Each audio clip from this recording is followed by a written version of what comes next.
जय श्री कृष्ण दोस्तों, मैं हूँ रेनू भाटिया और आप सुन रहे हैं रब कथा प्रेजेंट श्रीमद् भागवत कथा एज इट इज़। ये है 66 एपिसोड और आप सुन रहे हैं 10वां स्कंद 73 अध्याय। वृंदावन बिहारी यह दशा उन राजाओं के देखते ही दयालु होकर जैसे संकेत से बतलाया, वैसे ही सहदेव ने उन लोगों की हथकड़ी और बेड़ी कटवाकर क्षौर कर्म करवा के स्नान कराया, 36 प्रकार के व्यंजन खिलाकर उत्तम उत्तम भूषण व वस्त्र पहनाए और अनेक तरह के हथियार बंधवाकर श्याम सुंदर के पास ले आया। उस समय द्वारकानाथ ने अपने चतुर्भुजी रूप से शंख चक्र गदा पद्म लिए हुए जैसे उन लोगों को दर्शन दिए, वैसे ही उन लोगों के हृदय में ज्ञान का प्रकाश हो गया। तब उन राजाओं ने वैकुंठनाथ के सामने हाथ जोड़कर बड़े प्रेम से आंसू बहाते हुए विनय किया, हे दीनानाथ त्रिभुवनपति, सब जीवों के उत्पत्ति व पालन करने वाले, तुम्हारे आदि व अंत का कोई नहीं जानता। हम लोग संसारी जीवों का जो भवजाल में फंसे रहे हैं, तुम्हारे सिवा कोई दूसरा इस फंदे से बाहर निकालने वाला नहीं है।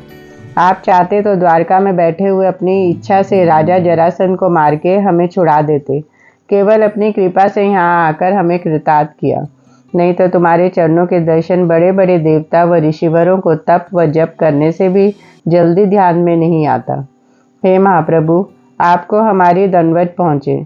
अब हम लोगों का मन राज्य करने को न चाहकर यह इच्छा रखते हैं कि आठों पहर आपके नाम का स्मरण व चरणों का ध्यान करके तुम्हारी लीला व कथा सुना करें, जिसमें इस अंधियारे कुएं मोह माया स्त्री व पुत्र से बाहर निकलकर भवसागर पार उतर जावे। जरासंध ने हमारे साथ बड़ा सलूक करके अपने यहाँ कैद किया था, जिस कारण हम लोगों को तप व योग का फल मिलकर तुम्हारे चरणों के दर्शन प्राप्त हुए। यह ज्ञान भरा हुआ वचन सुनकर लक्ष्मीपति बोले कि अभिमानी राजाओं को इस तरह दुखी मिलता है जिस तरह तुमने पाया। जिसके मन में दया धर्म और मेरे चरणों की भक्ति रहती है, वह लोग संसार में यश पाकर अंत समय मुक्त होते हैं। बंध और वह मोक्ष अपने कर्मानुसार मिलता है। जो कोई क्रोध लोभ मोह को अपने वश रखकर कुकर्म न करे, उसे घर व वन दोनों जगह में रहना बराबर है। पिछले युगों में अभिमान ने राजा नहुष, वेणु, रावण आदि को राजगद्दी से खो दिया।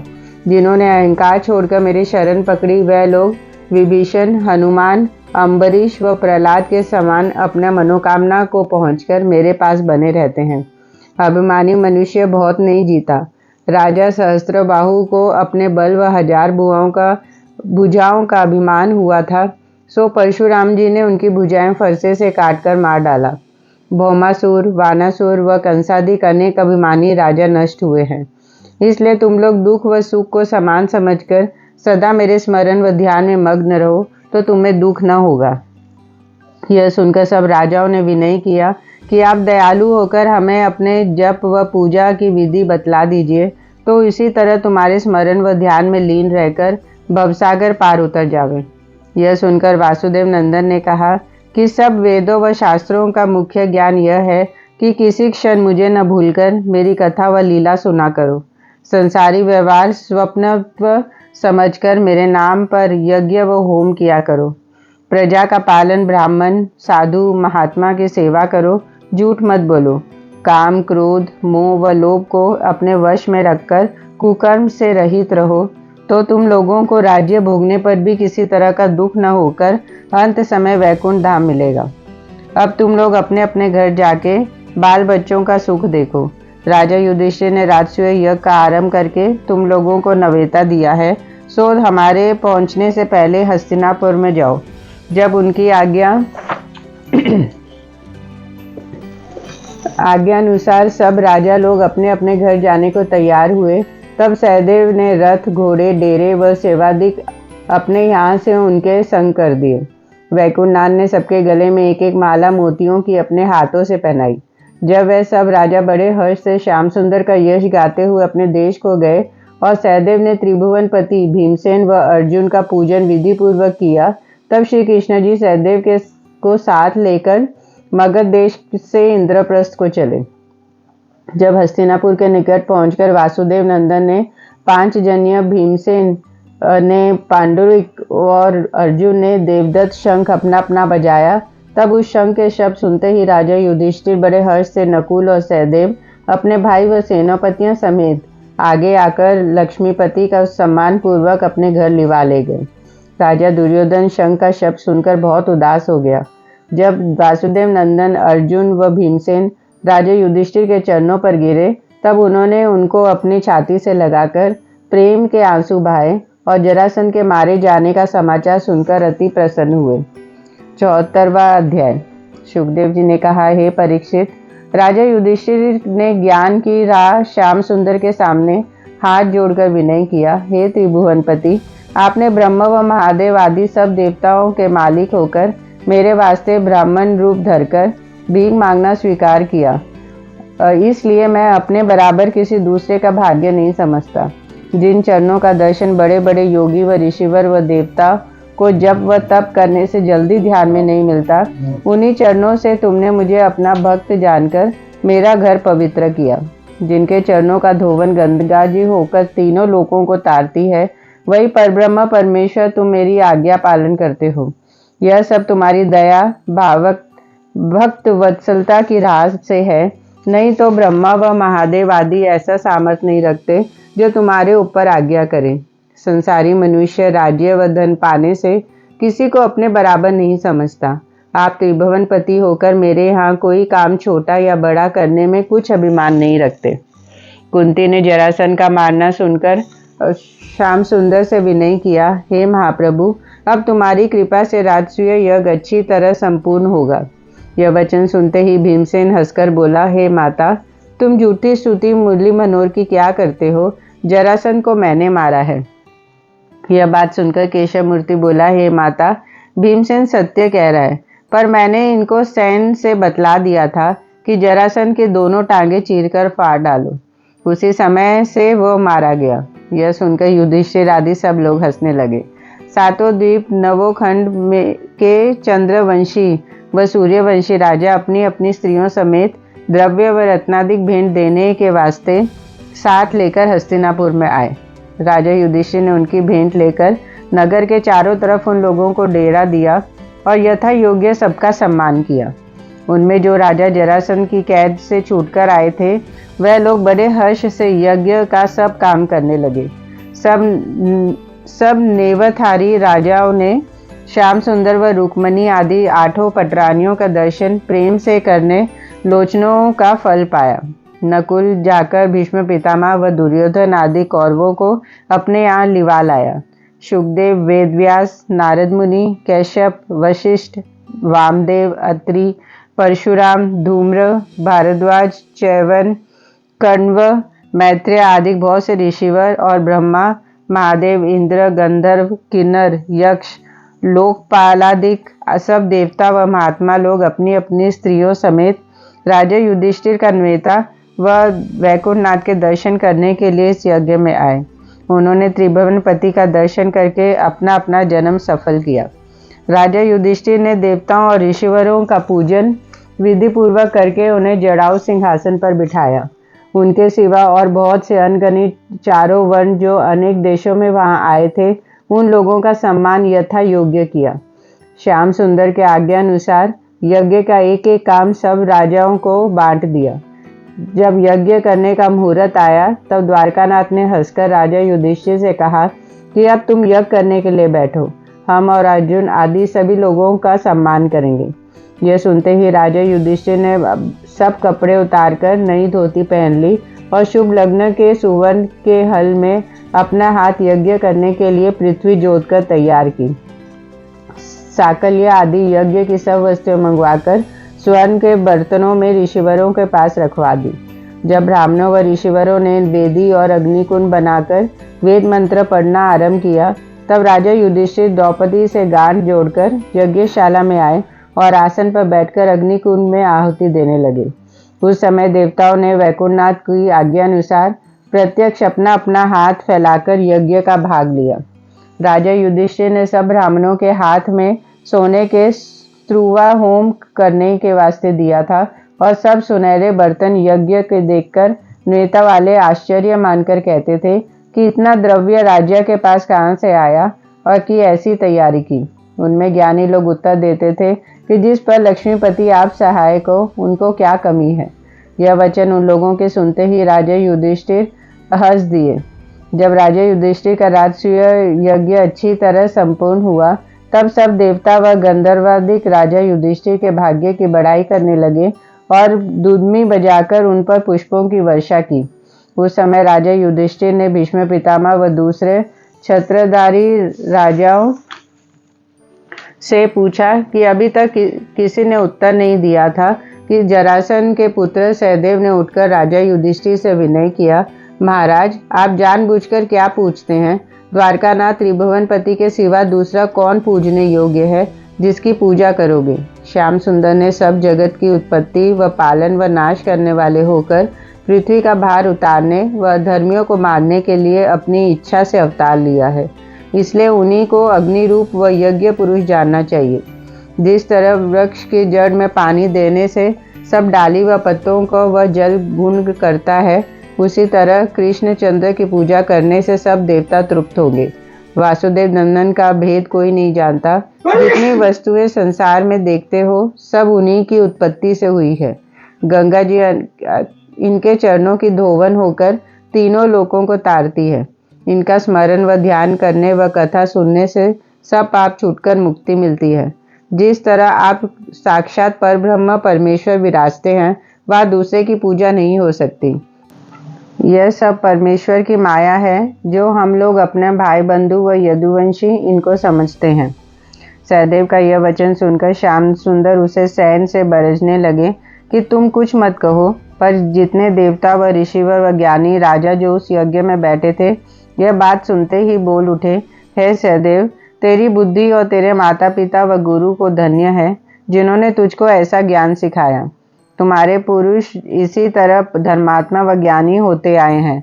जब राजा युधिष्ठिर ने यह बात सहदेव और ज्ञानी राजाओं को अपनी इच्छानुसार सुनी तब बड़े हर्ष से जटाऊ सिंहासन मंगवाकर द्वारकानाथ को रुक्मणी आदि 8 पटरानियां समेत उस पर बिठाया और उसका चरण धोकर चरणामृत लिया। वह जल अपने परिवार समेत सिर व आंखों पर लगाया। सब देवता व राजाओं ने यह चरणामृत पीकर अपना जन्म सफल किया। राजा युधिष्ठिर ने वैकुंठनाथ को पीताम्बर पहनाया और केसरी व रक्त चंदन का तिलक लगाकर रेशमी अपर्णा ओढ़ाया। रत्न जड़ित उत्तम उत्तम भूषण अंग अंग में पहनाकर जटायु किरीट व मुकुट सिर पर बांधा और रत्न व मोतियों का हार व सुगंधित पुष्पों की माला गले में पहना दी। विधि पूर्वक पूजा करके बहुत सा रत्न व द्रव्यादिक उनके आगे भेंट रखकर विनय किया, हे लक्ष्मीपति, आप तीनों लोकों व सब वस्तुओं के मालिक हैं, इसलिए मुझे तुमको भेंट देते हुए लज्जा आती है। यह आनंद देखते ही देवताओं ने श्याम सुंदर को दंडवत करके उन पर फूल बरसाए और वासुदेव नंदन की बड़ाई करने लगे। उस समय द्वारकानाथ ऐसे सुंदर मालूम देते थे जिसकी उपमा नहीं की जा सकती। कोई राजा अच्छी तरह आंख उठाकर इस कारण उनकी ओर नहीं देख सकता था जिससे उन्हें दृष्टि न लगे। इतनी कथा सुनाकर सुखदेव जी बोले, हे परीक्षित, श्याम सुंदर की पूजा करने से जितने छोटे व बड़े वहां पर थे सब प्रसन्न हुए, पर शिशुपाल चंदेली के राजा को यह बात अच्छी नहीं मालूम हुई। वह थोड़ी देर नहीं बोला, फिर कुछ सोच विचार कर अपने मृत्यु निकट पहुंचने से उठ खड़ा हुआ और क्रोध से सभा में हाथ उठाकर बोला, हे राजा युधिष्ठिर, धृतराष्ट्र, पितामह और दुर्योधन आदि, तुम लोग बड़े बड़े ज्ञानी व धर्मात्मा होकर ऐसे मूर्ख हो गए कि एक बालक के कहने से श्री कृष्ण की पूजा इस तरह कि जिस तरह कोई मनुष्य यज्ञ व होम करने की खीर काक में को खिला दे। तुम लोग नहीं जानते कि वासुदेव नंदन ने बहुत दिन तक वन में गौ चराकर अहीरों के संग रोटी खाई, पर स्त्रियों के साथ रासलीला करके भोग विलास किया। आज तक यह बात अच्छी तरह नहीं मालूम हुई कि यह वासुदेव यादव के बेटे हैं या नंद के। तब इनका कौन वन है, किसका बालक कहा जावे। यह बड़ा आश्चर्य है जो तुम लोग ऐसे आदमी को जिसके माता पिता का ठिकाना नहीं लगता अलेख अगोचर समझते हो। श्री कृष्ण ने राजा इंद्र की पूजा छुड़ाकर गोवर्धन पहाड़ को पूजवाया था। यह शास्त्र के अनुसार न चलकर जो कुछ इनके मन में आता है सो करते हैं। सिवा दूध व दही आदि चुराने और अधर्म करने के कोई शुभ काम इन्होंने नहीं किया। देखो, ये शत्रु के भय से अपनी जन्मभूमि छोड़कर समुद्र के किनारे जा बसे हैं, इसलिए ब्रिजवासियों को इनकी विरह में अति दुख होता है, तिस पर भी ये कुछ ध्यान नहीं करते। वृंदावन में रहकर इन्होंने गोपियों का चीर चुराया है और यदुवंशी लोग राजा ययति के शाप से तिलकधारी राजा न होकर थोड़े दिनों में से बढ़ गए हैं। फिर तुम लोग ने क्या समझकर इनकी पूजा की? मैं परमेश्वर की सौगंध खा के कहता हूँ, यह सब बातें कहने से मुझे कुछ पूजा कराने की इच्छा नहीं है। जो सच था सो कह दिया। जहाँ वेद व्यास, नारद मुनि, पराशर आदि बड़े बड़े ऋषिवर व ब्रह्मा व महादेव, इंद्र आदि सब देवता बैठे हैं,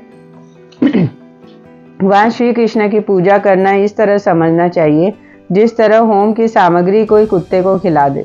राजा युधिष्ठिर श्याम सुंदर की जो बड़ाई करते हैं तो इसका यह कारण है कि जिस तरह कुंती ने अपने पति को छोड़कर दूसरे के वीर्य से युधिष्ठिर आदि को उत्पन्न किया, उसी तरह श्री कृष्ण के बाप का ठिकाना नहीं लगता। अपने बराबर वालों के सब चाह करते हैं। केशव मूर्ति शिशुपाल की यह बात कुछ उत्तर न देकर एक एक दुर्वचन कहने पर रेखा खींचते जाते हैं। जब इसी तरह अनेक दुर्वचन शिशुपाल द्वारकानाथ को कहने लगे, तब ज्ञानी लोग परमेश्वर की निंदा सुनने से अधर्म समझकर वहां से उठ गए। भीमसेन, द्रोणाचार्य व अर्जुन ने क्रोधित होकर शिशुपाल से कहा, हे मूर्ख अभिमानी, तू हमारे सम्मुख त्रिभुवन पति की निंदा करता है, चुप रह, नहीं तो अभी तुझे मार डालते हैं। जब ऐसा कहकर भीमसेन शिशुपाल को मारने दौड़ा, तब शिशुपाल भी उसके सम्मुख जाकर ऐसा ललकारा कि सभा वाले डर गए। उस समय श्याम सुंदर ने सिंहासन से उतरकर भीमसेन आदि को समझाया कि तुम लोग शिशुपाल पर शस्त्र मत चलाओ, दुर्वचन कहने से मत बरजो, ये जो चाहे सो कहे, देखो क्षण भर में यह आप मारा जाएगा।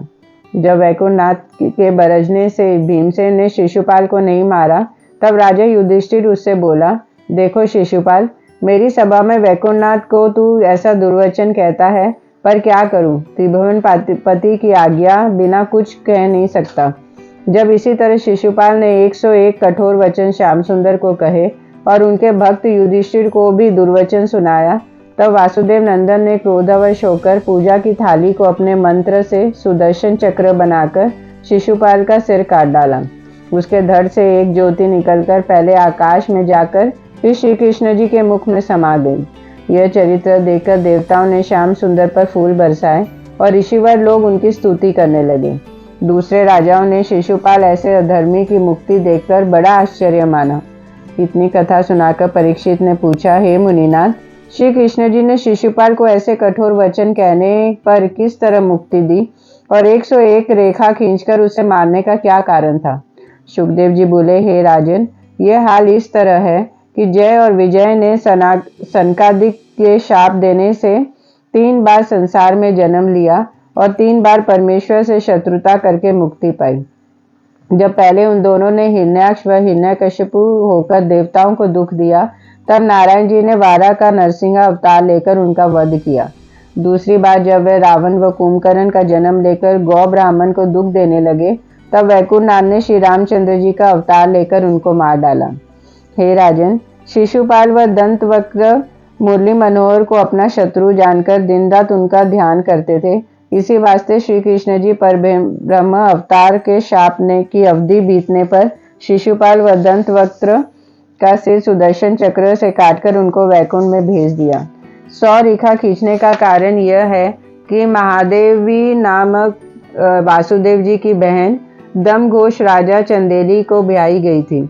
जब उनके पेट में शिशुपाल, जिनके 3 आंख व 4 भुजाएं थी, उत्पन्न हुआ और राजा ने ज्योतिषियों को बुलाकर उनका जन्म कुंडली का फल पूछा, तब ब्राह्मणों ने विचार कर कहा, महाराज, यह बालक अति बलवान व प्रतापी होकर उस मनुष्य के हाथ से मारा जाएगा जिसके गले मिलने से 1 आंख व 2 भुजा उसकी गुप्त हो जाएगी। संसार में दूसरा कोई इसको मार नहीं सकता। जब ज्योतिषियों का यह वचन सुनकर महादेवी ने सुना, तब वह इस बात की परीक्षा लेने के लिए अपने बेटे शिशुपाल को सबकी गोद में देकर गले लगाने लगी। एक बार महादेवी शिशुपाल समेत द्वारका में अपने बाप शूरसेन के यहाँ आकर थोड़े दिन रही। जब उसने ज्योतिषियों का वचन याद करके अपने बेटों को यदुवंशियों के साथ गले मिलवाया, तब शांत सुंदर के गले मिलते ही शिशुपाल के 2 भुजा और 1 आंख लोप हो गई। यह दशा देखते ही महादेवी ने विनय पूर्वक कहा, हे द्वारकानाथ, मैं तुमसे यह भीख मांगती हूँ कि अपनी फूफा के बेटे शिशुपाल को भाई समझकर कभी मत मारना। यह वचन सुनकर त्रिभुवनपति बोले, हे फूफा, मैं तेरे बेटे को 100 अपराध क्षमा करूंगा, अधिक अपराध करेगा तो बिना मारे न छोड़ूंगा। इस बात का वचन महादेवी लक्ष्मीपति से लेकर अपने घर चली गई। उसने यह विचार कर अपने मन को धैर्य दिया कि मेरा बालक वासुदेव नंदन के 100 अपराध क्यों करेगा।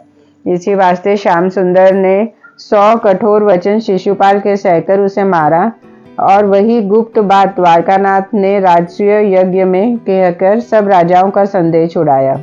यह सुनकर परीक्षित ने कहा, हे मुनिनाथ, अब आगे कथा सुनाइए। शुकदेव जी बोले, हे परीक्षित, जब राजा युधिष्ठिर का यज्ञ अच्छी तरह संपूर्ण हुआ, तब उन्होंने न्योथारी राजाओं को उनकी स्त्रियों समेत यथा योग्य उत्तम उत्तम भूषण व वस्त्र देकर विदा किया और वह लोग आनंद पूर्वक अपने अपने घर को गए। जितने छोटे बड़े उस यज्ञ में आए थे वह लोग राजा युधिष्ठिर से ऐसे प्रसन्न हुए कि किसी का मन घर जाने को नहीं चाहता था। पर राजा दुर्योधन को धर्मपुत्र की बड़ाई सुनकर और प्रताप देखकर ऐसी डाह हुई कि क्रोधित होकर अपने घर चला गया। 75वां अध्याय। राजा परीक्षित इतनी कथा सुनकर बोले, हे मुनिनाथ, जहाँ सब राजा इस यज्ञ करने से प्रसन्न हुए, वह दुर्योधन ने क्यों खेद किया और यज्ञ का काम किस तरह सबको बांटा गया था, यह कथा सुनाइए।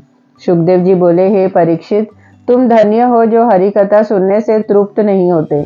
सुनो, अर्जुन आदि चारों भाई राजा युधिष्ठिर की आज्ञा आनंद पूर्वक मानकर किसी छोटे बड़े काम करने से लज्जा नहीं रखते थे, पर सब बातों के मालिक श्याम सुंदर थे, इसलिए उन्होंने यथा योग्य सब काम राजाओं को सौंप दिया। भीमसेन का भोजन कराने का काम सौंपा, उसको बांट देने का काम धृष्टद्युम्न के अधीन था। द्रव्यादिक का कोष राजा दुर्योधन को सौंपा, उसका खर्च करना कर्ण के जिम्मे किया था, जिसका दान आज तक संसार में प्रकट है। न्योते वाले राजाओं का सम्मान करना व सुधि लेना अर्जुन को सौंपा। सभा को अलंकृत करना विदुर के अधीन हुआ। देवता व ब्राह्मण व ऋषिवरों की पूजा व सेवा करना सहदेव को सौंपा गया और द्रव्यादिक सब वस्तुओं को इकट्ठा करके लाना नकुल के जिम्मे किया। श्री कृष्ण जी ने ब्राह्मणों के पैर धोना और उनकी जूठी पत्तल उठाना अपने जिम्मे रखा था। द्रौपदी रुक्मणी आदि का शिष्टाचार अंतकरण से करती थी। इसी तरह राजा युधिष्ठिर ने मुरली मनोहर की आज्ञा अनुसार जो काम यज्ञ का जिस राजा को सौंप दिया था, वह लोग उस काम को बड़े प्रेम से करते थे। पर राजा दुर्योधन ने कपट की राह 1 रुपए की जगह 10 रुपए इस कारण लोगों को दे डाला, जिसमें द्रव्य बढ़ जावे और राजा युधिष्ठिर की हंसी हो। सो वैकुंठनाथ की दया से इस बात के बहुत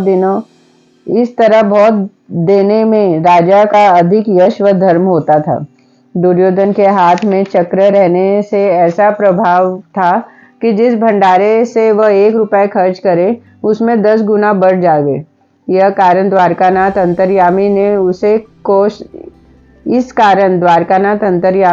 कोष सौंपा था, पर दुर्योधन को यह महिमा नहीं मालूम थी। हे परीक्षित, जब अच्छी तरह यश पूर्वक राजा युधिष्ठिर का यज्ञ संपूर्ण हुआ, तब धर्मराज ने असंख्य द्रव्य व रत्न व भूषण व वस्त्रादिक यज्ञ कराने वाले ब्राह्मण व ऋषिवरों व उनकी स्त्रियों को इच्छा पूर्वक देकर प्रसन्न किया।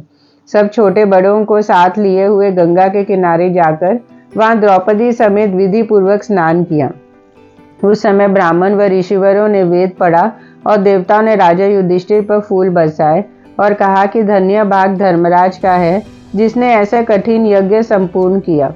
अप्सराएं अपने अपने विमानों पर नाचने लगी और गंधर्वों ने गाना सुनाया।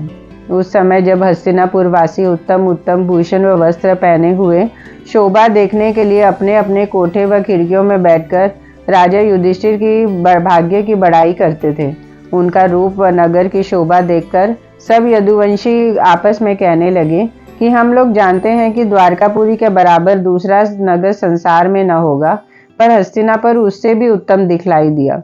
जब राजा युधिष्ठिर स्नान करके अपने स्थान पर आए, तब जितने ब्राह्मण व याचक व भिखारी वहां इकट्ठे हुए थे, उनको मुंह मांगा दान व दक्षिणा देकर आनंद पूर्वक विदा किया। जब ऐसी दातव्य युधिष्ठिर की देखकर सब छोटे बड़े उनका यश गाने लगे, तब दुर्योधन को युधिष्ठिर की बड़ाई सुनने व सब राजाओं को उनके सामने दंडवत करते देखने में बहुत दाह उत्पन्न हुई। श्याम सुंदर अपनी पटरानियों को नित्य समझाया करते थे कि तुम लोग कुंती व द्रौपदी की सेवा अच्छी तरह करना, जिसमें वह किसी बात का खेद न माने। पटरानियों की सुंदरता और भूषण वस्त्र की शोभा देखकर और घुंघरू का शब्द सुनकर देवताओं का चित्त ठिकाने नहीं रहता था। मनुष्य कौन गिनती में है। जब राजा युधिष्ठिर अपने उत्तम स्थान में, जो मय नामक दानव ने बना दिया था, जटाऊ सिंहासन पर द्रौपदी समेत बैठे, तब द्वारकानाथ की इच्छा अनुसार अप्सराओं व गंधर्वों ने देवलोक से आकर वहां नाचना व गाना आरंभ किया। उस समय धर्मराज की शोभा ऐसी मालूम देती थी जैसे इंद्र अमरावतीपुरी में अपनी स्त्री के साथ लेकर इंद्रासन पर बैठे हों। पर राजा युधिष्ठिर ऐसे सुख व यश मिलने पर भी कुछ अभिमान न लगाकर यह समझते थे कि श्याम सुंदर के प्रताप से मेरा यज्ञ संपूर्ण होकर यह यश मिलता है। जिस समय राजा युधिष्ठिर इंद्र के समान राज्यसभा में बैठे हुए अप्सराओं का नाच देख रहे थे, उसी समय राजा दुर्योधन बहुत सेना साथ लिए अभिमान पूर्वक वहां आकर स्थान देखने चला। उसमें बिल्लौर व रत्नाधिक जड़े थे। कई जगह बिल्लौर के ऐसे कुंडन बने थे जिसमें पानी भरा हुआ मालूम होता था। कई जगह जल से भरे हुए कुंड सूखे दिखलाई देते थे। जब दुर्योधन ने धोखे से सूखे आंगन में पानी समझकर अपना जामा उठाया और दूसरी जगह सूखा स्थान जानकर पानी में कपड़ों समेत चला गया, तब रुक्मणी व द्रौपदी आदि स्त्रियां खिड़कियों में से यह दशा देखकर हंसने लगी। भीमसेन खिलाकर बोला, हे धृतराष्ट्र का बेटा, आगे चलो। यह दशा दुर्योधन को देखकर राजा युधिष्ठिर ने भीमसेन को हंसने से बहुत बरजा, पर वह उनके बरसने पर भी खिलखिलाकर हंसता रहा। तब दुर्योधन अति लज्जित होकर मन में कहने लगा, यह लोग मुझे अंधा बनाकर मेरी हंसी करते हैं। जब ऐसा विचार कर दुर्योधन क्रोधावश बिना स्थान देखे उसी जगह से अपने घर चला गया। तब राजा युधिष्ठिर बहुत सोच करने लगे, पर भीमसेन व श्याम सुंदर प्रसन्न हुए। दुर्योधन अपनी सभा में बैठकर मंत्रियों से बोला कि श्री कृष्ण का बल पाकर युधिष्ठिर को ऐसा अभिमान हो गया है कि आज सभा में भीमसेन ने मेरी हंसी की। इस बात का बदला उससे न लूं तो आज से अपना नाम दुर्योधन न रखूं। इतनी कथा सुनाकर सुखदेव जी बोले, हे परीक्षित, दुर्योधन से अधिक शत्रुता होने का यही कारण था। उसी दिन से दुर्योधन ने युधिष्ठिर आदि के पीछे पड़कर उन्हें वनवास दिया। विस्तार पूर्वक इसका हाल महाभारत में लिखा है। श्री कृष्ण जी परब्रह्म परमेश्वर महाभारत करा के बड़े बड़े शूरवीरों का नाश करना चाहते थे, इसलिए उनकी इच्छा अनुसार कौरवों व पांडवों में शत्रुता हुई थी। 76 अध्याय। सुखदेव जी ने कहा, हे परीक्षित, जिस दिन राजा शाल्व शिशुपाल की बारात में कुंडनपुर जाकर श्याम व बलराम से हार मनाकर भाग आया था, उसी दिन से उसने यह प्रतिज्ञा की थी कि मैं यदुवंशियों का वंश संसार में जीता छोड़ूं तो आज से क्षत्रिय न कहलाऊं। शिशुपाल का मरना सुनते ही राजा शाल्व ने विचार किया कि यदुवंशियों को, जो बड़े बलिष्ठ हैं, बिना किसी देवता का वरदान पाए जीतना कठिन है। जब ऐसा विचार कर राजा शाल्व शिशुपाल का बदला लेने के लिए महादेव जी का तप व ध्यान सच्चे मन से करने लगा और वर्ष दिन तक बराबर केवल मुट्ठी भर राख संध्या समय खाकर रहा, तब शिवजी ने प्रसन्न होकर उसे दर्शन दिए और कहा कि तुझे जो इच्छा हो सो वरदान मांग। हे महाप्रभु, मुझे ऐसा विमान आकाश में उड़ने वाला दीजिए जिसे देखकर यदुवंशी लोग डर जावें और कोई शस्त्र देवता व दैत्य का भी इस विमान पर न लगे। यह वचन सुनते ही शिवजी ने मय नामक दानव को बुलाकर कहा कि तू एक विमान ऐसा बड़ा व चौड़ा राज्य शाल्व के लिए ऐसा बना दे जिसमें कोई शस्त्र न लगे और जहाँ चाहे वहाँ उड़ता हुआ क्षण भर में ले जावे। जब मय दानव ने महादेव जी के आज्ञा अनुसार एक विमान अष्टधाती का बनाया, लंबा चौड़ा और अपनी माया से तैयार कर दिया, तब राजा शाल्व अपने शूरवीर व सेना को शस्त्र समेत उस विमान पर बिठाकर द्वारका की ओर गया। उन दिनों श्याम सुंदर प्रद्युम्न आदि को यज्ञ होने के उपरांत द्वारका में भेजकर आप राजा युधिष्ठिर के प्रेम से बलराम समेत इंद्रप्रस्थ में रह गए थे। जब उनके पीछा राजे शाल ने पहुंचकर द्वारकापुरी को चारों ओर से घेर लिया और वहां के वृक्षों को जड़ से उखाड़कर गिराने लगा और उसकी माया से द्वारकापुरी में प्रलय काल का आंधी चलकर आग व पत्थर बरसने लगे, तब द्वारका वासियों ने घबराकर राजा उग्रसेन से यह हाल कहा। राजा ने प्रद्युम्न व शाम को बुलाकर आज्ञा दी कि श्याम व बलराम का न रहना सुनकर राजा शाल्व हम लोगों को दुख देने आया है, इसलिए तुम दोनों भाई हमारे सब सेना लेकर उनसे युद्ध करो। यह वचन सुनते ही जब प्रद्युम्न ने द्वारका वासियों को धैर्य दिया और शाम, सात्यकी और कृत वर्मादि शूरवीर व बहुत सेना अपने साथ लेकर नगर के बाहर लड़ने आए, तब राजा शाल्व ने प्रद्युम्न को देखकर ऐसा बाण चलाए कि चारों तरफ घटा रूपी अंधियारी छा गई। उस समय प्रद्युम्न ने ऐसा धुंतिवंत शस्त्र अपने घोड़ा जैसे ही अंधियारा दूर होकर इस तरह उजियाला हो गया जिस तरह सूर्य निकलने से कुहिरा नहीं रह जाता। जब शाल्व का रथ सम्मुख आया तब प्रद्युम्न ने एक तीर से रथ की ध्वजा काटकर दूसरे बाण से सारथी को मार डाला और तीसरे तीर से रथ के घोड़ों को मारकर पृथ्वी पर गिरा दिया। बहुत शूरवीर उसके साथियों को अपने बाण से घायल कर डाला। जब राजा शाल्व वैसी शूरता प्रद्युम्न की देखकर घबरा गया, तब सम्मुख लड़ने के सामर्थ्य न रखकर माया युद्ध करने लगा। कभी बड़ा स्वरूप बनाकर सामने आता और कभी छोटा स्वरूप बनाकर आकाश से आग व पत्थर बरसाता। इधर तो शाल्व अपने माया युद्ध से यदुवंशियों को दुख दे रहा था, उधर देवमान अपने मंत्री ने प्रद्युम्न पर बाण चलाना आरंभ किया।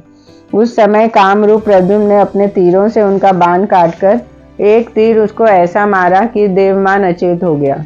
जब थोड़ी देर में देवमान को चित्त ठिकाने हुआ, तब उसने क्रोधित होकर एक गदा ऐसे जोर से प्रद्युम्न के सिर पर मारी कि वह मूर्छित होकर रथ से गिर पड़े। तब देवमान चिल्लाकर बोला कि मैंने प्रद्युम्न को मार डाला। जब यह वचन सुनकर सब यदुवंशी घबरा गए और धर्मपति रथवान पुत्र दारुक सारथी ने कृष्ण कुमार को बहुत अचेत देखा, तब वह उनका रथ रणभूमि से अलग ले आया।